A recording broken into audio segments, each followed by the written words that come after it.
You drop $30,000 on a 900-pound cruiser, rev the V-twin engine, and think you have reached the pinnacle of motorcycle culture?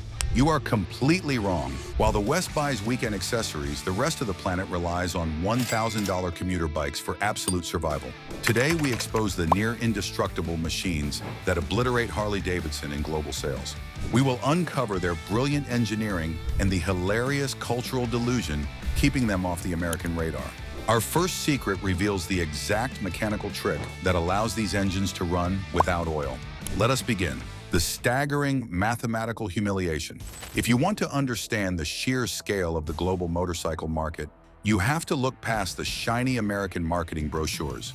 Harley-Davidson, the iconic symbol of American motorcycling, sells roughly 150,000 to 180,000 motorcycles globally every single year. That sounds like a lot of metal. Now let us travel across the ocean. The Hero Splendor, a tiny 100cc commuter bike built in India, sells over 2 million units, not over its lifetime, every single year. But even that pales in comparison to the absolute god emperor of two wheels, the Honda Super Cub. In 2017, Honda announced that the Super Cub had officially surpassed 100 million units produced. It is not just the best-selling motorcycle in history, it is the best-selling motor vehicle in human history. It has outsold the Ford Model T, it has outsold the Volkswagen Beetle, it has outsold the Toyota Corolla. Read that again, not the best-selling motorcycle, the best-selling motor vehicle of all time. A 100cc step-through bike with a plastic leg shield, not a Chevrolet, not a Rolls-Royce, a Honda Cub. For every single person putting on a Harley-Davidson branded bandana to ride to a local bar on a Sunday, there are literally thousands of riders across Asia and Africa loading hundreds of pounds of cargo onto a tiny one-cylinder workhorse to feed their families. The math is a complete humiliation for the Western luxury market, and it only gets more uncomfortable the deeper you look. Kawasaki, Yamaha, and Honda collectively sell more motorcycles in Indonesia alone in a single month than Harley-Davidson sells in the entire world in a year. Indonesia, one country, 1 month. But how did these tiny bikes conquer the earth? The secret lies in a mechanical blueprint designed to survive the worst abuse imaginable, and it started with a plastic leg guard, the Honda Super Cub, the plastic revolution. In the late 1950s, Soichiro Honda noticed a massive problem. Post-war Japan was rebuilding, and the streets were a chaotic mess of bicycles, pedestrians, and delivery boys carrying towering stacks of soba noodles on their shoulders. Motorcycles existed, but they were heavy, complicated, covered in exposed grease, and required actual mechanical skill to operate. Honda wanted to build a machine for the noodle delivery boy. It had to be cheap, it had to be reliable, and it had to be rideable with one hand, while the other hand held a tray of hot soup. That is an actual design brief, a real engineering constraint. Build a motorcycle you can operate while balancing ramen. The result was the Honda Super Cub. It was a masterclass in pragmatic engineering. Honda utilized a step-through frame design, meaning you did not have to swing your leg over a massive gas tank to get on it. This made it instantly accessible to everyone, including women wearing traditional skirts, elderly riders, and people carrying enormous loads on their backs. They covered the engine in a plastic fairing and added a massive front leg shield to protect the rider from splashing mud and spinning chains. But the absolute mechanical genius of the Super Cub is the centrifugal clutch. In a normal motorcycle, you have to squeeze a clutch lever with your left hand, roll off the throttle with your right hand, and kick the gear shifter with your foot. It requires coordination. The Super Cub completely eliminated the hand clutch. It uses an automatic centrifugal clutch that engages based purely on engine RPM. You just step on the gear pedal, twist the throttle, and go. It was idiot-proof, it was indestructible, and it returned over 100 miles per gallon. Honda marketed it in America with the brilliant slogan, "You meet the nicest people on a Honda." It completely shifted the paradigm. The motorcycle was no longer a symbol of rebellion, it was a tool. A brilliant, accessible tool that anyone could own and operate. The design philosophy behind the Super Cub can be summarized in 3 words. Remove the excuses. Remove the excuse that it is too complicated. Remove the excuse that it is too intimidating. Remove the excuse that it is too expensive to maintain. Once Honda removed all the excuses, the entire world bought one. The Super Cub proved the concept, but the mechanical beast waiting in the next section was designed specifically to survive owners who refused to do maintenance entirely. The Honda CG125, the unkillable roach. While the Super Cub was conquering urban delivery routes, Honda realized they had a massive problem in the developing markets of South America and Africa. They were selling small overhead cam motorcycles to riders in these regions, and the engines were exploding. In an overhead cam engine, the camshaft sits at the very top of the engine block. It requires a steady, high-pressure flow of clean engine oil to stay lubricated. The problem was that riders in developing nations simply were not changing their oil. They would ride the bikes in extreme, dusty heat, never check the dipstick, and run the engines until they were completely bone dry. The top-end camshafts would seize, completely destroying the motor. Instead of writing angry letters to their customers, Honda's engineers flew to these countries, watched the brutal abuse firsthand, and completely redesigned the engine to survive human negligence. That is worth pausing on. Honda did not blame the rider. Honda did not add warning stickers. Honda looked at the situation, accepted the reality of how these bikes were actually being used, and engineered a solution. They created the Honda CG125. They threw out the complicated overhead cam. Instead, they reverted to an old-school pushrod engine design. In a pushrod engine, the camshaft sits deep down in the bottom of the engine block, right inside the oil pan. Even if the owner neglects the oil until there is only a tiny puddle of thick black sludge left in the very bottom of the crankcase, the camshaft is still sitting in it. The engine uses long metal rods to push the valves open from the bottom up. It was an engine designed specifically to survive profound neglect. You could practically fill the crankcase with dirty dishwater, and it would still run. The manufacturing costs were also brutally controlled. Honda kept the parts count extremely low. Fewer parts means fewer things to break. It means cheaper repairs when something eventually does fail. It means a local mechanic in rural Brazil with a basic toolkit can pull the engine apart, fix it, and put it back together without a service manual, a laptop, or a specialized dealer toolkit. This unkillable architecture is the exact reason why, if you stand on a chaotic street corner in Ibadan, Nigeria, you will not see shiny European touring bikes. You will see a relentless sea of CG125 clones acting as Okada motorcycle taxis. They are dodging gridlock in sweltering heat, carrying everything from massive stacks of farm produce to medical students rushing to their clinical rotations at the local tertiary hospital. The CG125 was engineered to survive the brutal reality of the global south. But if you want to see a motorcycle that treats gasoline like a precious metal, the Indian masterpiece in the next segment defies the laws of physics. If you are tired of the automotive industry selling you fragile, overpriced toys, hit that subscribe button right now. We expose the raw engineering that actually keeps the world moving. The hero Splendor, the mileage god.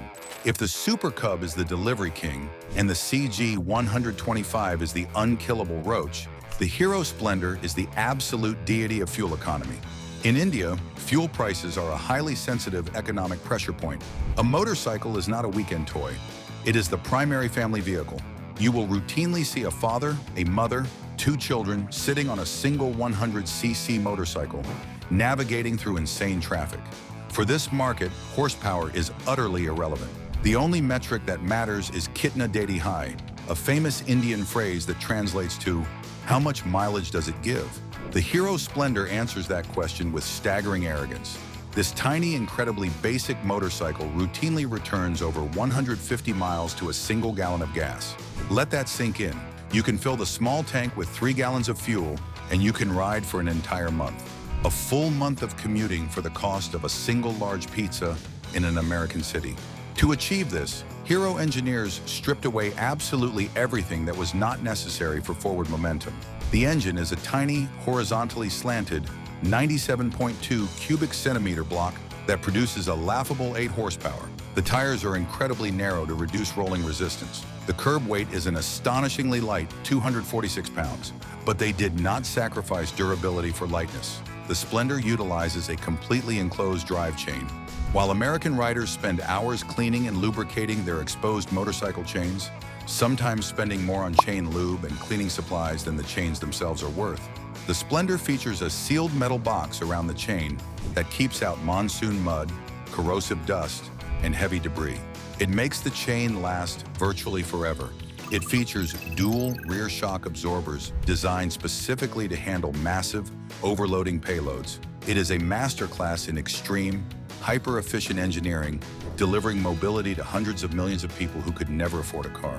Hero MotoCorp, the company that makes the Splendor, has a global production capacity of 9 million motorcycles per year.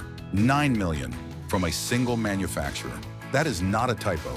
The American motorcycle industry produces that number across all manufacturers over the course of a decade. The Splendor is an economic miracle. So why does the American market completely ignore these machines? The answer involves a psychological delusion so deeply embedded in American culture that most people cannot even see it. The Bajaj CT100, the forgotten workhorse. While Honda was conquering delivery routes with the Super Cub, Bajaj was watching closely and decided they wanted a piece of the indestructible commuter market. The result was the Bajaj CT100. It never got the marketing budget. It never got the Hollywood moment. But for decades, it quietly proved itself in the harshest environments on Earth, with zero celebrity endorsement and zero American awareness. Bajaj took a different approach to the reliability problem.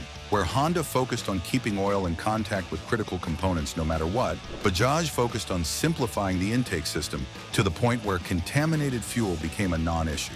In markets where gasoline quality is unpredictable, where fuel is sometimes cut with kerosene, or worse, where a roadside vendor might sell you something that technically came out of a tanker truck, but bears only a passing resemblance to proper petrol, the carburetor design on the CT100 is so forgiving that it runs happily on fuel that would destroy a modern fuel-injected engine instantly. The frame design also deserves recognition that it has never received. Bajaj used a pressed steel underbone frame that is both lighter and more resistant to fatigue cracking than a conventional tubular frame under repeated overloading. When the actual load being carried is 3 adult passengers, 2 sacks of rice, and a live goat tied to the rear rack, fatigue resistance is not an academic concern. It is a survival requirement. The Bajaj CT100 never achieved the legendary status of the Super Cub. It was never mentioned in Harvard Business School case studies. It never received a dedicated Wikipedia article in 12 languages. But in the rural markets of Southeast Asia and Sub-Saharan Africa, it earned something arguably more valuable than fame. It earned absolute trust from riders who could not afford to have their transportation fail them. That quiet, unglamorous trust is the most powerful thing a vehicle manufacturer can earn. And Bajaj earned it in markets where American manufacturers were not even looking. The American delusion of freedom. In America, the motorcycle industry has spent billions of dollars over the last 50 years selling a very specific, highly manufactured concept of freedom. According to the marketing brochures, freedom means dropping 30 grand on a chrome-plated cruiser that weighs nearly half a ton. It means revving a massive, inefficient V-twin engine at a stoplight to intimidate the minivan next to you. It means dressing up like a pirate on Sunday afternoons to ride 50 miles to a burger joint, only to park the bike in a heated garage for the rest of the week because it is too heavy and unwieldy to actually commute on. The American market equates engine displacement with masculinity and physical size with status. If you tell an American biker you ride a 125cc motorcycle, they will laugh at you and ask when you are going to buy a real bike. But here's the thing. The rider in that conversation probably has a 5-year finance agreement with a 12% interest rate on a machine they ride 42 days a year. They have more money tied up in leather accessories than the entire global South spends on actual transportation. Their bike requires a specialist dealer for most maintenance. It is stored in a climate-controlled garage 11 months a year, while the owner calculates whether the weather conditions meet the precise requirements for a recreational outing.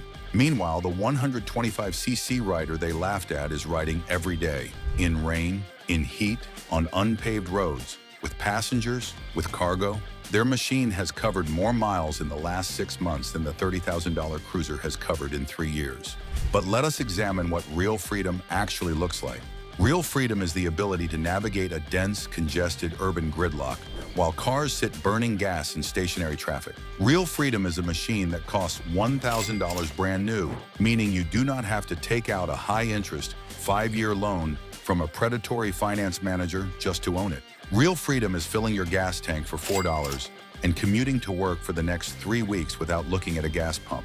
Real freedom is a machine so mechanically simple that when it finally breaks down in the middle of nowhere, you can literally fix it on the side of the dirt road with a rock, a cheap screwdriver, and a spare part you bought for $3 from a local street vendor. The West chases the aesthetic of the outlaw, but the real outlaws are the ones completely bypassing the expensive, highly financed automotive grid. Nobody on a payment plan is truly free, and nobody making monthly payments to a Harley dealer should use the word freedom without at least a small amount of self-awareness. The Global South does not have a motorcycle culture in the Western sense. They have something more honest than a culture. They have a dependency. A genuine, life-sustaining dependency on machines that work every single day without drama, without apps, without a heated seat requiring a firmware update, and without a finance manager asking if you would like to add the extended warranty. If this is making you reconsider everything the motorcycle industry ever sold you, drop a comment below.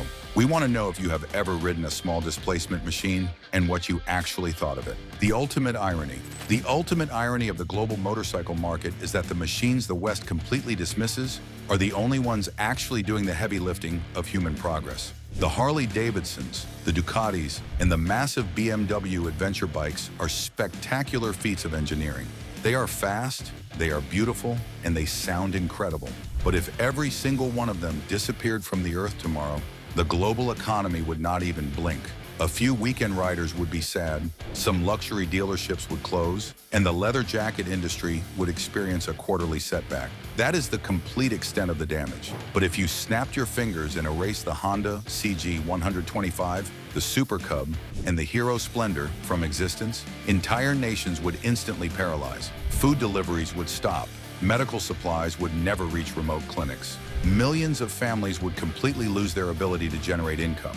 Healthcare workers in rural areas would lose their only reliable transport. Markets that depend on daily delivery runs would collapse overnight. These tiny $1,000 machines are not toys.